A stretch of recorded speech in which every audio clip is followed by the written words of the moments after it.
Selamat hari Sabat saudara-saudara yang kekasih di dalam Yesus.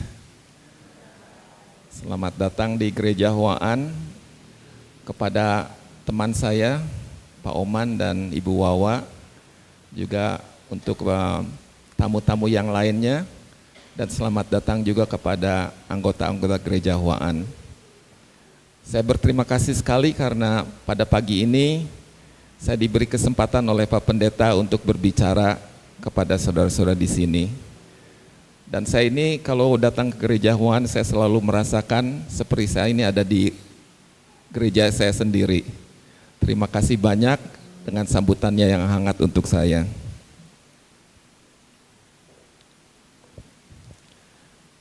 Kalau di Amerika, sekitar waktu ini banyak orang yang membuat resolusi tahun baru, ya. Dan biasanya mereka itu merefleksi apa yang telah mereka lakukan atau apa yang mereka tidak lakukan di tahun yang lalu, dan mereka itu ingin membuat sesuatu yang lebih baik di tahun yang baru. Dan tidak jarang kalau mereka itu ingin berbuat sesuatu untuk memajukan kesehatan mereka. Dan kalau pada waktu-waktu ini, awal tahun ini, banyak alat-alat olahraga yang dijual dan yang dibeli oleh orang-orang. Dan juga keanggotaan di tempat-tempat berolahraga itu menaik pada bulan Januari itu. Tapi beberapa bulan kemudian kembali seperti biasa lagi. Ada nggak di sini resolusi tahun baru? Ada? Ada, oke, baiklah. Jadi di permulaan tahun baru ini juga saya ingin mengambil kesempatan untuk menyampaikan pesan kesehatan yang sudah Tuhan berikan untuk umatnya, ya. Mudah-mudahan pesan kesehatan ini menjadi satu berkat bagi kita semua. Dan mengapa pesan kesehatan ini penting bagi kita semua? Yang pertama itu Tuhan menginginkan kita untuk memuliakan Tuhan. Ya, seperti ayat inti yang kita baca di 1 Korintus 10 ayat 31, dikatakan, aku menjawab, jika engkau makan atau jika engkau minum, atau jika engkau melakukan sesuatu yang lain, lakukanlah semua itu untuk kemuliaan Allah. Jadi dari ayat ini saya dapat mengambil kesimpulan bahwa cara kita makan dan minum itu dapat memuliakan Tuhan. Tetapi sebaliknya juga, dengan cara makan dan minum yang tidak benar, kita itu tidak akan memuliakan Tuhan. Jadi cara makan minum kita itu bersangkutan dengan cara kehidupan rohani kita. Dan kalau kita baca di 1 Korintus 6 ayat 19 sampai 20, atau tidak tahukah kamu bahwa tubuhmu adalah bait Roh Kudus yang diam di dalam kamu, Roh Kudus yang kamu peroleh dari Allah, dan bahwa kamu bukan milik kamu sendiri, sebab kamu telah dibeli dengan harganya yang telah lunas dibayar. Karena itu muliakanlah Allah dengan tubuhmu. Jadi tubuh kita ini adalah milik Tuhan. Tubuh kita adalah miliknya melalui penciptaan dan juga dengan penebusan. Dengan menyalahgunakan kekuatan tubuh kita, kita merampas kemuliaan yang seharusnya menjadi hak Tuhan. Yang kedua, Rasul Paulus menasihati kita di Roma 12 ayat 1. Di sini dikatakan, karena itu saudara-saudara, demi kemurahan Allah, aku menasihati kamu supaya kamu mempersembahkan tubuhmu sebagai persembahan yang hidup, yang kudus dan yang berkenan kepada Allah. Itu adalah ibadahmu yang sejati. Seperti kita ketahui, jika seseorang ingin mempersembahkan binatang di Bait Kudus Tabernakel, mereka tidak dapat mempersembahkan binatang yang ada cacatnya. Demikian pula jika kita mau mempersembahkan tubuh kita sebagai persembahan yang hidup, kita harus memelihara tubuh kita sebaik mungkin, sesehat mungkin, dan bukan asal-asal saja. Sebagian besar penyakit yang menimpa umat manusia adalah akibat dari kebiasaan buruk mereka sendiri, mungkin karena ketidaktahuan mereka yang disengaja, atau karena pengabaian mereka terhadap terang yang telah diberikan Allah. yang berkaitan dengan hukum-hukum kesehatan mereka. Tidak mungkin bagi kita untuk memuliakan Allah sementara kita hidup melanggar hukum-hukum kehidupan. Hati tidak mungkin dapat mempertahankan pengabdian kepada Allah sementara nafsu tubuh dipuaskan. Tubuh yang sakit dan pikiran yang kacau, kalau terus-menerus memanjakan diri dalam nafsu yang merusak, membuat pengudusan tubuh dan roh menjadi tidak mungkin. Rasul Paulus memahami pentingnya kondisi tubuh yang sehat untuk keberhasilan penyempurnaan karakter Kristen. Maka dia katakan di 1 Korintus 9 ayat 27 itu, tetapi aku melatih tubuhku dan menguasai seluruhnya, supaya sesudah memberitakan Injil kepada orang lain, jangan aku sendiri ditolak. Menyedihkan sekali kalau kita hidup sepanjang umur kita melayani Tuhan dan kita mengharapkan akan diterima Tuhan, tetapi karena kita tidak dapat menguasai diri kita akan ditolak pada akhirnya. Sayang sekali ya saudara-saudara. Dan juga Rasul Paulus juga mengatakan bahwa penguasaan diri itu adalah buah-buah dari Roh Kudus, ya salah satu buah dari Roh Kudus. Dan di Galatia 5 ayat 24 dikatakan, barang siapa menjadi milik Kristus Yesus, ia telah menyalibkan daging dengan segala hawa nafsu dan keinginannya. Jadi sebagai seorang Kristen kita harus belajar mengendalikan nafsu kita. Selanjutnya, Tuhan merancang agar reformasi kesehatan yang penting itu menjadi perbincangan hangat dan pikiran orang-orang tergerak untuk menyelidikinya. Karena mustahil bagi pria dan wanita dengan segala kebiasaan berdosa merusak kesehatan dan melemahkan otak mereka akan dapat membedakan kebenaran yang suci, yang melaluinya mereka akan disucikan, dimurnikan, ditinggikan, dan dijadikan layak untuk memasuki persekutuan dengan malaikat surgawi di kerajaan Tuhan. Jadi dalam hal kita menginginkan mempunyai persekutuan dengan malaikat-malaikat di surga, kita harus mempersiapkan diri kita saat ini. Kita harus belajar hidup supaya ketika kita sampai di sana, kita itu sudah biasa, ya sudah biasa hidupnya.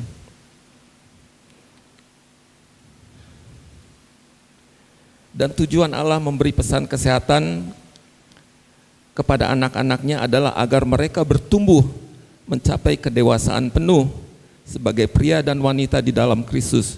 Untuk mencapai kedewasaan yang penuh ini, mereka harus menggunakan dengan benar setiap kekuatan pikiran, jiwa, dan tubuh. Mereka tidak boleh menyia-nyiakan kekuatan mental atau fisik apapun. Jadi semakin baik kondisi kita, semakin gampang untuk kita menerima kebenaran daripada Tuhan.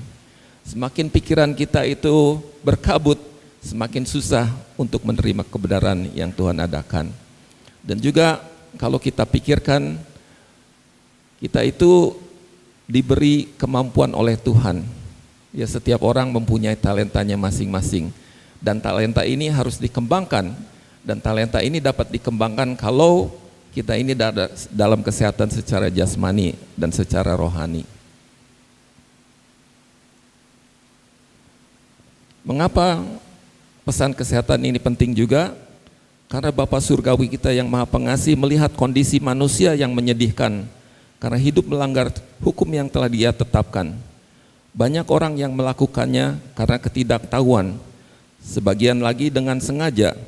Tuhan karena kasih dan belas kasihan kepada umat manusia menerangi reformasi kesehatan. Ia menyatakan hukumnya dan hukuman yang akan mengikuti pelanggaran terhadapnya agar semua orang dapat belajar dan berhati-hati untuk hidup selaras dengan hukum alam. Ia menyatakan hukumnya dengan sangat jelas dan membuatnya sangat menonjol, sehingga setiap kota yang terletak di atas bukit, semua makhluk yang bertanggung jawab dapat memahami hukumnya jika mereka mau.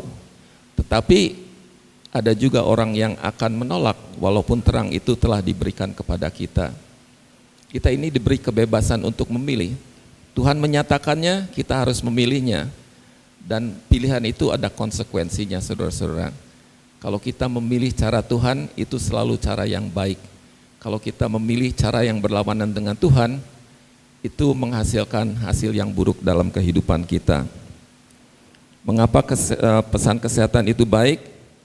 Karena dengan tubuh yang sehat, kita dapat melayani Tuhan dengan baik.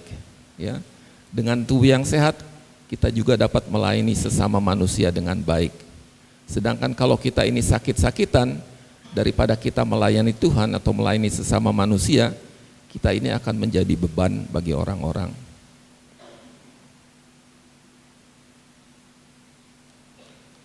Dan juga tubuh yang Tuhan berikan kepada kita sementara kita hidup di dunia ini, kita perlu rawat. Ya, karena kalau kita tidak merawat tubuh yang sementara ini di dunia ini, kita itu tidak dapat dipercaya dengan tubuh yang Tuhan sediakan untuk di surga, tubuh yang kekal. Karena kalau kita sudah merusak tubuh di sini saja, pasti diberi tubuh yang baru juga kebiasaan kita itu akan tetap bersama, kita akan merusaknya juga. Jadi di dunia ini kita harus belajar mempraktekkan, memeliharanya, supaya kalau kita ke sana, kita ini sudah biasa melakukannya.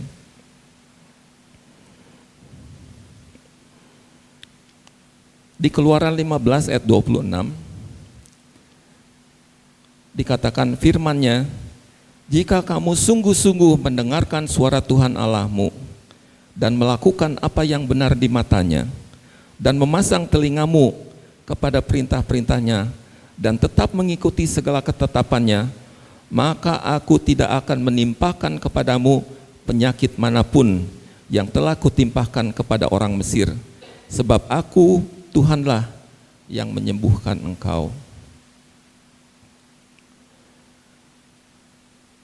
Hukum alamiah yang sudah Tuhan berikan kepada kita, sebagaimana 10 perintah Allah adalah ajaran ilahi, dan hanya dengan ketaatan kepada hukum-hukum tersebut, kesehatan dapat dipelihara atau dipulihkan. Banyak orang yang menderita akibat praktek-praktek yang merusak, dapat dipulihkan kesehatannya jika mereka melakukan apa yang mereka dapat lakukan untuk pemulihan diri mereka sendiri. Mereka perlu diajarkan bahwa setiap praktik yang menghancurkan energi, fisik, mental, atau spiritual adalah dosa, dan bahwa kesehatan dapat terjadi melalui ketaatan kepada hukum-hukum yang telah ditetapkan Allah untuk kebaikan seluruh umat manusia. Banyak di antara kita yang kadang-kadang sakit ya, dan mereka ingin mendapatkan kesembuhan. Tapi kesembuhan itu akan didapati kalau kita menyertainya dengan ketaatan kepada hukum-hukum Tuhan.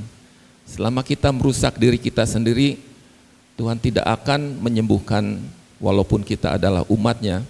Karena kalau kita merusak diri kita sendiri dan Tuhan menyembuhkan, itu tidak akan memuliakan Tuhan. Tetapi kalau kita berusaha untuk memperbaiki diri kita sendiri, diri kita itu dibuat dengan sistem yang dapat menyembuhkan diri kita sendiri. Kalau kita terpotong itu secara otomatis luka itu menutup dirinya sendiri. Kita itu enggak dapat mengatakan tutuplah itu, tidak. Tetapi tubuh kita itu dibuat dengan sedemikian rupa, demikian hebatnya sehingga itu dapat terjadi. Tetapi kalau usaha kita itu kita lakukan dan masih ada kekurangannya, sebagai umat Tuhan yang taat kepadanya, Tuhan itu akan menambahkan berkat-Nya sehingga kesembuhan itu dapat terjadi bagi kita. Di dalam ministry healing dikatakan di sini, percuma saja mengajar orang-orang untuk memandang Tuhan sebagai penyembuh penyakit mereka, kecuali mereka juga diajarkan untuk meninggalkan kebiasaan yang tidak sehat, agar dapat menerima berkat-Nya sebagai jawaban atas dosa.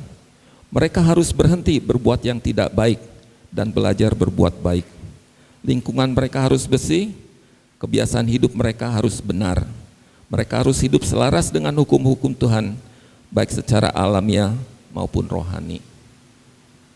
Jadi ketaatan kepada hukum-hukum Tuhan ini sangat penting. Dan saya sebagai orang yang dulunya bukan dari gereja Advent, saya ini merasa beruntung sekali. Karena di gereja Advent ini kita diajarkan untuk mentaati hukum-hukum Tuhan, mentaati hukum-hukum alamiah dan segalanya. Jadi apakah keinginan Tuhan bagi manusia yang dinyatakan di dalam firman-Nya? Kita baca di 3 Yohanes 1 ayat 2. Saudara-saudaraku yang kekasih, aku berdoa semoga engkau baik-baik dan sehat-sehat saja dalam segala sesuatu, sama seperti jiwamu baik-baik saja. Tuhan menghendaki kita untuk mentaati hukum-hukum kesehatan dan kehidupan. Ia meminta pertanggungjawaban setiap orang untuk merawat tubuhnya dengan baik agar tetap sehat. Orang-orang perlu diajarkan bahwa setiap praktek yang menghancurkan energi fisik, mental, dan spiritual adalah dosa. Ini adalah dosa, dan ini tidak terkecuali. Tapi sebetulnya pesan kesehatan ini diberikan kepada orang Advent bukan karena kebiasaan kita ini lebih buruk, ya. Tapi Tuhan menginginkan jemaatnya untuk menjadi sehat dan juga supaya kita dapat memberi contoh kepada orang-orang lain. Dan juga pesan kesehatan ini bekerja sama dengan pekabaran 3 malaikat. Jadi kedua-duanya kita perlu lakukan. Kalau kita ingin sukses dalam pelayanan 3 malaikat, kita juga harus menyebarkan pesan kesehatan, karena itu berdampingan. Satu dilakukan tapi satu dia enggak, ya kita tidak komplit ya. Karena kita harus melakukan kedua-duanya. Dan saya terus terang aja ya, dulu juga saya seperti banyakkan orang, saya ini tidak memandang pesan kesehatan itu sebagai sesuatu yang penting. Ya, saya ini tidak beda dengan orang-orang pada umumnya. Tapi karena pelanggaran terhadap hukum kesehatan, ya akhirnya saya juga pun menjadi sakit juga, karena pelanggaran kepada hukum Tuhan itu selalu membawa penyakit atau penderitaan atau sesuatu. Ya, ada konsekuensinya. Sehingga ketika saya itu kira-kira umurnya 54 tahun, saya itu mempunyai macam-macam penyakit seperti darah tinggi, ya, karena terlalu banyak makan daging hewan yang mengandung kolesterol yang kita olah menjadi oxidized kolesterol, yaitu yang menyumbat pembuluhan darah kita. Kemudian juga saya mempunyai refleks asam. Refleks asam itu penyakit karena asam di lambung itu mengalir ke tenggorokan dan biasanya membuat iritasi di tenggorokan. Dan kadang-kadang saya kalau ke gereja waktu itu kalau nyanyi juga susah, karena baru nyanyi sebentar udah rasanya tenggorokan ini terganggu ya. Wah, saya pikir ini penyakit ini mengganggu saya, ini mengganggu sekali. Dan biasanya dokter itu ingin memberi saya itu obat apa tuh ya yang disebutnya kalau di sana purple tablet. Ada ya, kalau di sini apa namanya purple tablet itu untuk mengurangi asam di perut saya itu. Mereka bilang tidurnya harus dengan kepalanya lebih tinggi, segala macam, segala aturan. Saya kena itu juga. Kemudian saya juga mengalami penyakit arthritis karena dari daging yang saya makan itu berubah menjadi asam dan di deposit ya di sendi-sendi tubuh kita. Dan salah satu yang saya sadari itu kalau saya bangun malam-malam, saya mau ke WC itu langkah pertama, yang kedua itu kok susah sekali ya, sakit sekali. Kalau sudah 2-3 langkah selanjutnya baru bisa mulai. Wah, saya bilang saya ini belum pernah begini sebelumnya, tapi sekarang ada perubahan dengan kesehatan saya ini. Saya mulai melihatnya perubahan itu. Kemudian juga kalau saya itu olahraga, dulu saya suka main tenis. Dan karena asam yang ada di sendi-sendi ini, lari saya pun mengendor ya. Sehingga permainan saya juga menurun karena untuk mencapai bola itu seolah-olah saya itu timingnya kurang bagus ya. Timingnya kurang bagus dan juga staminanya berkurang juga karena itu.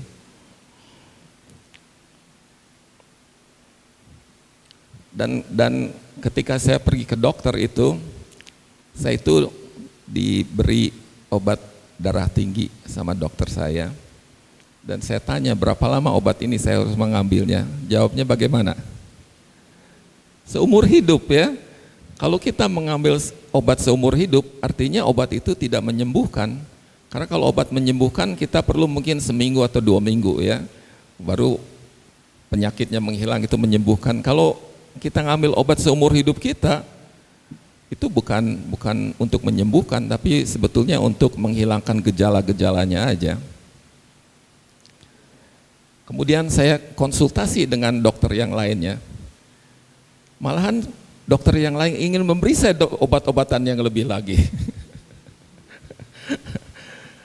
Saya pikir gimana nih, ya, tambah obat itu bukan akan menjadi lebih baik, karena obat farmasi itu merupakan seperti racun, ya, racun dalam dosis yang sedikit.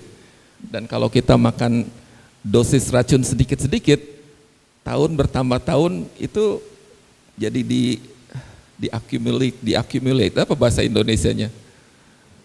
Dikumpul bertambah ya, bertambah. Jadi sebetulnya kadang-kadang kita pergi ke dokter juga tidak membuat kita lebih sehat, bahkan dalam jangka yang panjang itu dapat membuat kita lebih sakit lagi. Kemudian saya teringat kepada pesan kesehatan yang diajarkan gereja. Setelah mencari cara kesehatan di luar dan tidak mendapatkan, akhirnya saya bilang, Tuhan, kalau memang Tuhan menginginkan saya untuk mempraktekkan pesan kesehatan ini, saya minta Tuhan untuk membantu saya.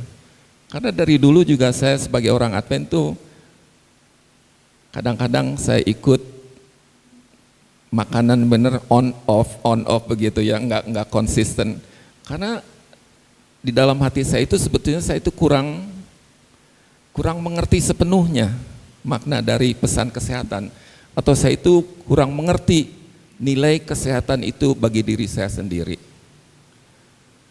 Tapi setelah melalui proses penyakit dan apa yang dokter katakan kepada saya sekarang mulai berpikir dan meminta Tuhan untuk membantu saya. Setelah saya berkeputusan untuk mencoba pesan kesehatan ini, saya sampaikan kepada istri saya. Saya bilang sama istri saya ini ingin merubah makanan saya ingin menjadi vegetarian. Tahu nggak jawabnya istri saya yang katakan pada saya?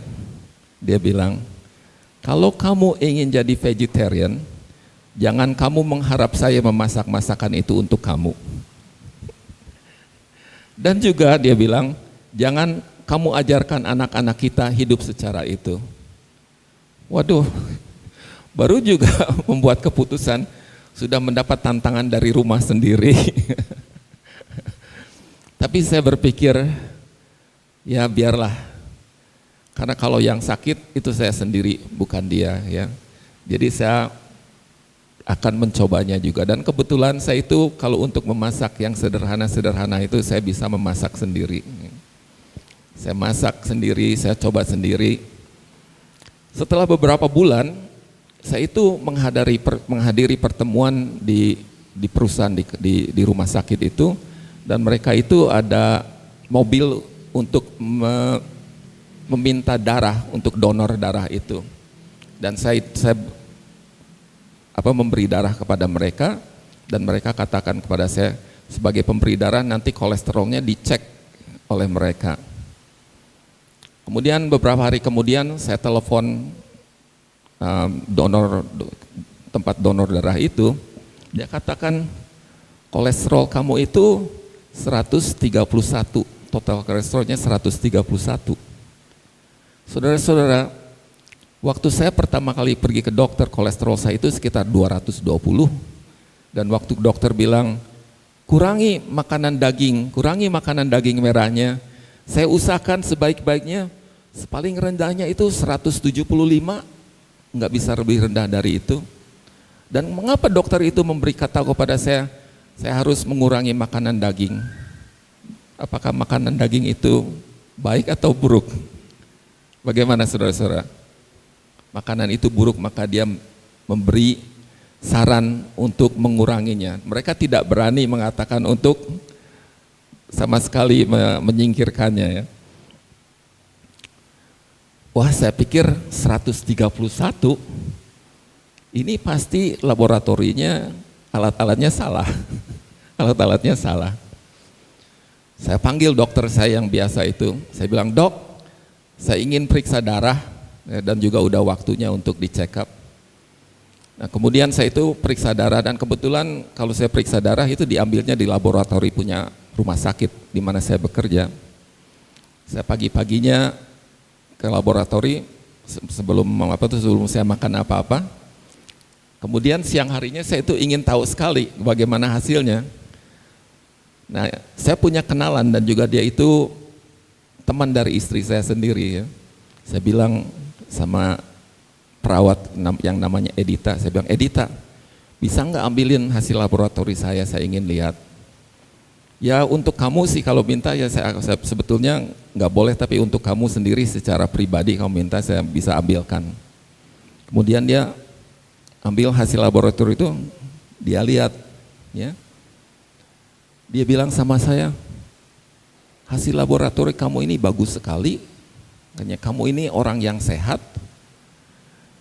Apakah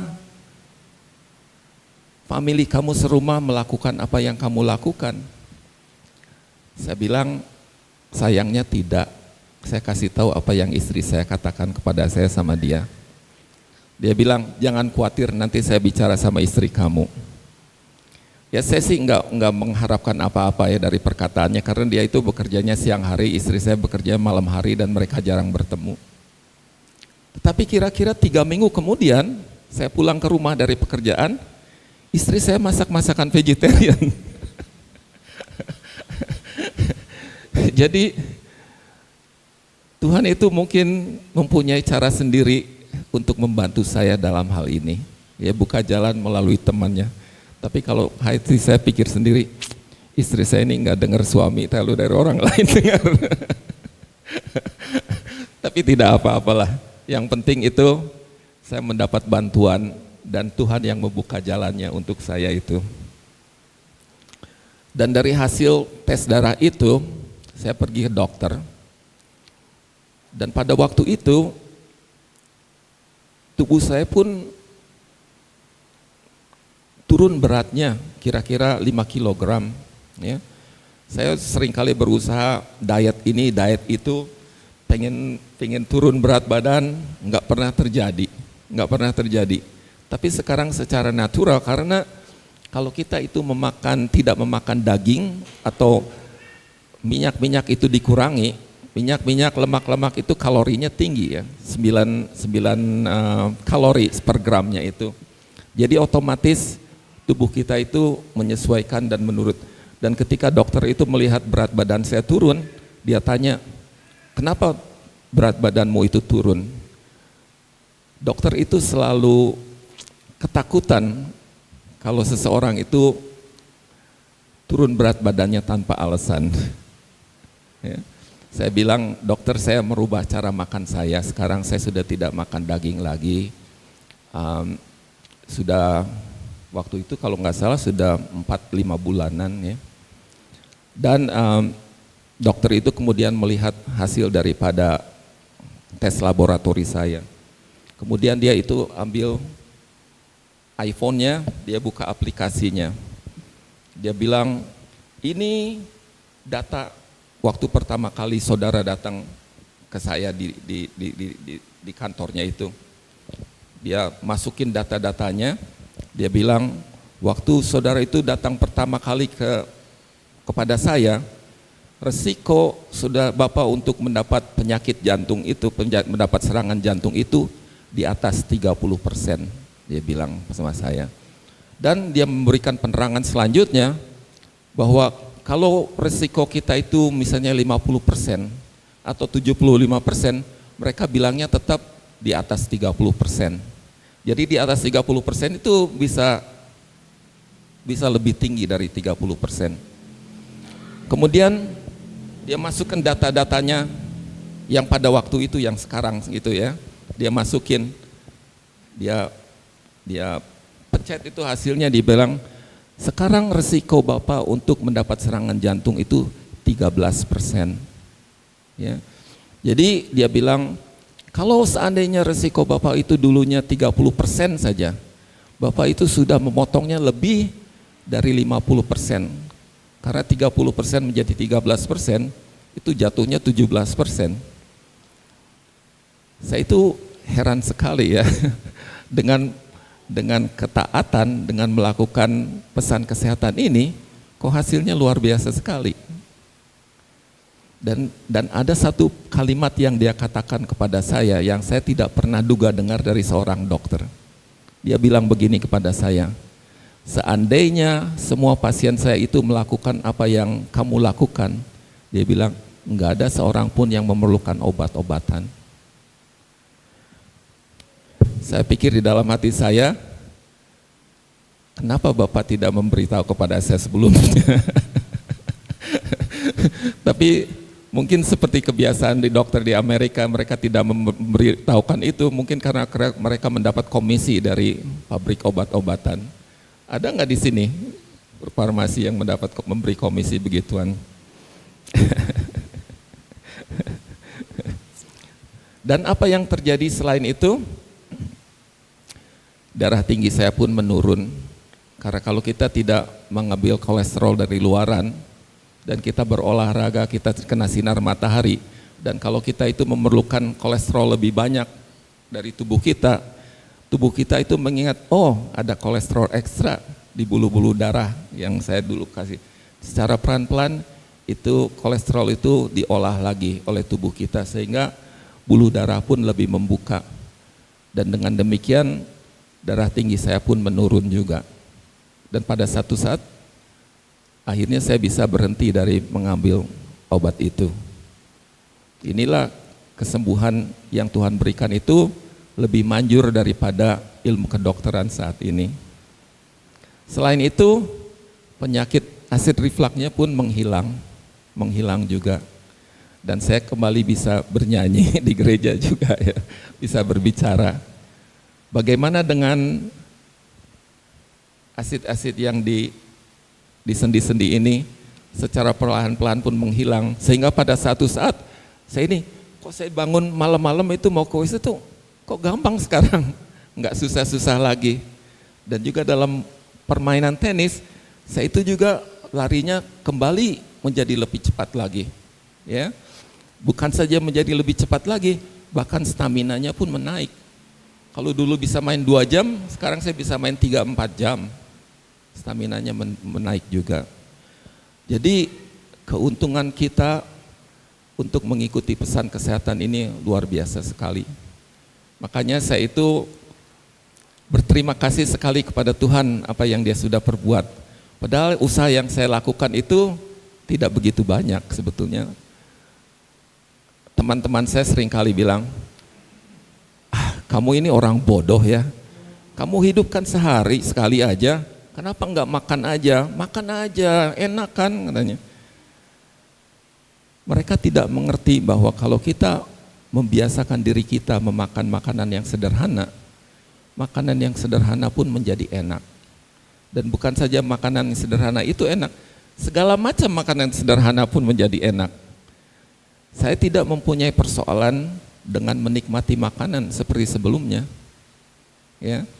Dan saya mempunyai teman orang Advent juga, tapi dia rumahnya agak jauh dari rumah saya, dan dia selalu bilang sama saya, Pak Edi, kalau kamu datang ke gereja kami, kasih tahu ya, supaya nanti kita bisa makan bersama-sama setelah sahabat di rumah kami. Dia bilang, kalau kami sih tahu sih cara makan Pak Edi, jadi saya kalau kita bikin makanan itu nggak takut gitu, ya, karena dia tahu segala makanan yang dia berikan kepada itu saya akan terima dengan baik. Tapi kalau makanan saya itu biasa yang tertentu yang lezat-lezat, saya itu mungkin belum tentu bisa memakan makanan yang sederhana. Dan itu sebetulnya merupakan satu berkat bagi kita, ya, dapat menikmati makanan apapun. Dan juga secara keuangan sebetulnya makanan sehat itu lebih murah daripada makanan-makanan yang merusak tubuh kita. Tuhan ini luar biasa, saudara-saudara. Ya. Jadi di dalam tahun baru ini saya ingin mengingatkan kepada saudara-saudara supaya pesan kesehatan ini diambil secara serius, karena ini akan membuat saudara sehat yang pertama-tama. Yang keduanya, saudara ini akan menjadi contoh bagi orang lain, dapat bersaksi melalui kesehatan, dan siapa tahu melalui kesehatan ini kita dapat mengabarkan Injil kepada mereka. Ya. Dan juga bagi saya, kalau saya lihat, wah, ayat di Kejadian 1 ayat 29 itu, ya, makanan Firdaus itu ditulis Musa itu sekitar 3.500 tahun yang lalu. Dan pada waktu itu mereka belum punya laboratori seperti kita sekarang ini. Mereka belum mempunyai pengetahuan medis seperti sekarang ini. Tetapi karena Tuhan yang berbicara, pasal 1 ayat 29 itu merupakan kebenaran sejak dahulu kala, dan kebenaran itu akan selalu ada untuk selama-lamanya. Makanya 3.500 tahun kemudian saya praktekkan, hasilnya luar biasa. Dan ini dapat terjadi bagi saudara-saudara juga, saudara-saudara semua. Dan mengetahui firman Tuhan di Kejadian itu benar-benar itu menguatkan iman saya kepada firman Tuhan juga. Ya. Jadi saya bilang, Tuhan, firman-Mu ini luar biasa. Firman-Mu itu kebenaran, firman-Mu itu hidup. Sehingga saya itu lebih mempercayai firman Tuhan daripada sebelumnya. Jadi kita sebagai orang Kristen ini, kalau kita mengikuti pesan kesehatan itu, kita beruntung secara jasmani dan secara rohani juga. Nah, khotbah saya hari ini berjudul, kita bukanlah vegan. Mungkin saudara-saudara, apa itu artinya kita itu bukanlah vegan? Dan kalau kita perhatikan, vegan itu berasal daripada orang-orang yang mengikuti organisasi Be Kind to Animal. Ya, bahasa Indonesianya apa? Jangan berbuat kejam terhadap binatang, semacam gitu, atau sayangilah binatang. Ya. Jadi mereka itu karena mereka sayang binatang, mereka itu tidak mau memakan daging binatang. Dan kita sebagai orang Kristen juga, kita juga harus jangan berbuat kejam kepada binatang, ya, karena binatang adalah ciptaan Tuhan juga. Ya, kita juga harus. Tetapi mereka itu melakukannya hanya untuk sekedar itu, dan juga mereka itu kalau mereka mau minum kopi, atau mereka mau merokok, atau mereka mau minum minuman alkohol, anggur yang berkandung alkohol, mereka itu meminumnya. Ya, mereka itu karena mereka tahu ini bukanlah dari binatang, ini adalah dari tumbuh-tumbuhan. Tetapi kita, walaupun itu dari tumbuh-tumbuhan, kita tidak meminumnya atau tidak memakai produksi seperti itu, karena produksi seperti itu merusak kesehatan kita. Ya, jadi kita ini berbeda dasar mengapa kita ini menjadi vegetarian. Mereka itu semata-mata mengasihi binatang, tapi kita ini ingin mentaati apa yang Tuhan ajarkan. Pencipta kita itu mengetahui apa yang terbaik bagi kita. Ya. Seperti kalau misalnya pabrik itu membuat kendaraan, mereka tahu bahan bakar apa yang harus kita pakai. Mereka tahu oli apa yang harus dipakai di kendaraan itu. Memang kita bisa isi dengan alkohol dan mobilnya akan jalan, tapi mesinnya itu akan rusak lebih cepat. Demikian juga tubuh kita, Tuhan itu menentukan makanan apa yang terbaik untuk kita. Dan seandainya kita merubah makanan itu, tubuh kita pun akan menjadi rusak lebih cepat. Pada satu hari ketika saya masih bekerja di rumah sakit, saya itu kerjanya pindah-pindah tergantung dari apa yang keperluannya ada. Saya itu bertemu dengan seorang wanita, ya. Dia itu punya banyak medali-medali maraton di kantornya. Jadi saya tertarik ingin berbicara dengan dia. Karena dalam pikiran saya sebagai orang vegetarian tuh stamina lebih baik. Kalau staminanya lebih baik, itu kan kemungkinan untuk memenangkan pertarungan itu kan lebih baik juga. Jadi saya tanya sama dia tentang vegetarian. Dia bilang dia itu vegan, ya vegan karena mengikuti ajaran Be Kind to Animal itu. Kemudian saya tanya, kamu ke gereja enggak? Ya. Dia bilang sama saya sudah tidak ke gereja selama 1,5 tahun. Saya bilang, kenapa? Oh, kalau mereka kumpul-kumpul di gereja itu, mereka bikin panggang daging, makan macam apa-apa, itu tidak sesuai dengan kepercayaan saya. Jadi saya nggak mau berkumpul dengan orang-orang begitu, dia bilang. Saya bilang, pernah dengar Masehi Advent hari ke-7 enggak? Kita itu enggak menghidangkan makanan daging kalau kita ada pertemuan di gereja itu. Dia bilang, saya enggak pernah dengar. Sok atuh saya bilang, datang yuk, saya undang dia. Dia bilang, entarlah saya selidiki dulu, katanya, apa gereja Advent Masehi hari ke-7 itu. Kemudian sebulan kemudian, saya itu datang lagi ke tempatnya karena ada kerjaan di sana. Kemudian saya berbicara lagi dengan dia, gimana sudah diselidiki pun, sudah dipikirkan belum? Dia bilang, enggak saya enggak akan ikut ke gereja Advent. Kenapa? Lah saudara-saudara itu memakai sepatu kulit, memakai tas kulit, memakai sabuk kulit.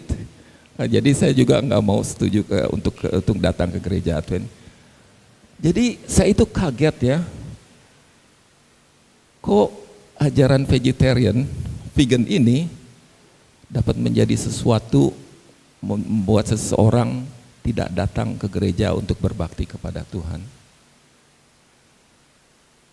Sebetulnya Tuhan memberi kita menjadi vegetarian itu untuk kebaikan kita, tetapi setan dengan menggunakan tipuannya yang lain malah membuat seseorang untuk tidak mau datang ke gereja. Jadi kadang-kadang kalau saya dengar orang, oh saya vegan, saya itu selalu teringat kepada apa yang terjadi antara ya dengan pengalaman saya dengan orang vegan itu. Jadi sebetulnya kita ini bukanlah vegan ya, itulah.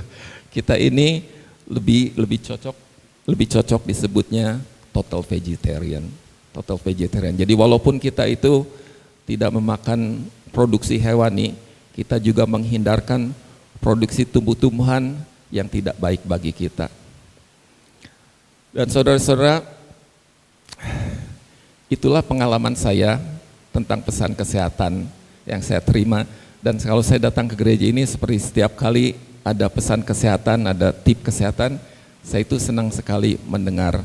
Dan moga-moga saja di gereja Huan ini banyak orang yang sudah mengikutinya. Dan saya tahu ada beberapa orang yang sudah mengikutinya, dan saya tidak tahu yang selanjutnya. Tapi dengan pesan ini saya harapkan saudara-saudara itu akan memikirkan secara lebih serius hadiah atau berkat yang Tuhan telah berikan kepada gereja kita ini. Semoga Tuhan memberkati saudara-saudara dan terima kasih.